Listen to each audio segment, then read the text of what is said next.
উপনির্বাচনে কারচুপি, নেতাকর্মীদের উপর হামলা ও মামলার প্রতিবাদে সারা দেশে বিএনপির মানববন্ধন ও বিক্ষোভ কর্মসূচি অনুষ্ঠিত হয়েছে।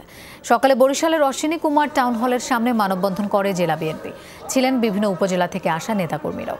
বক্তারা এই সময় ঢাকা ও সিরাজগঞ্জে উপনির্বাচনে ব্যাপক কারচুপির অভিযোগ করেন। নেতাকর্মীদের মিথ্যা মামলা দিয়ে হয়রানি করা হচ্ছে বলে অভিযোগ করেন নেতৃবৃন্দ। খুলনায় কেডি ঘোষ রোড কার্যালয়ের সামনে জেলা আর মহানগর কমিটির নেতৃবৃন্দ কর্মসূচির আয়োজন করে। উপস্থিত ছিলেন অঙ্গ ও সহযোগী সংগঠনের নেতৃবৃন্দ।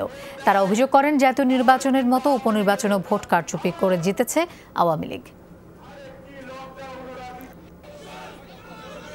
ব্রাহ্মণবাড়িয়ায় পুলিশের বাধার মুখেও বিক্ষোভ মিছিল ও প্রতিবাদ সমাবেশ অনুষ্ঠিত হয়েছে। সকালে শহরের কলেজ পাড়া থেকে বিক্ষোভ মিছিলটি বের হয়। তারা পুলিশের বাধার মুখে পড়ে সংক্ষিপ্ত সমাবেশে বক্তারা নেতাকর্মীদের গাড়ি পোড়ানোর মিথ্যা মামলায় জড়ানোর অভিযোগ করেন।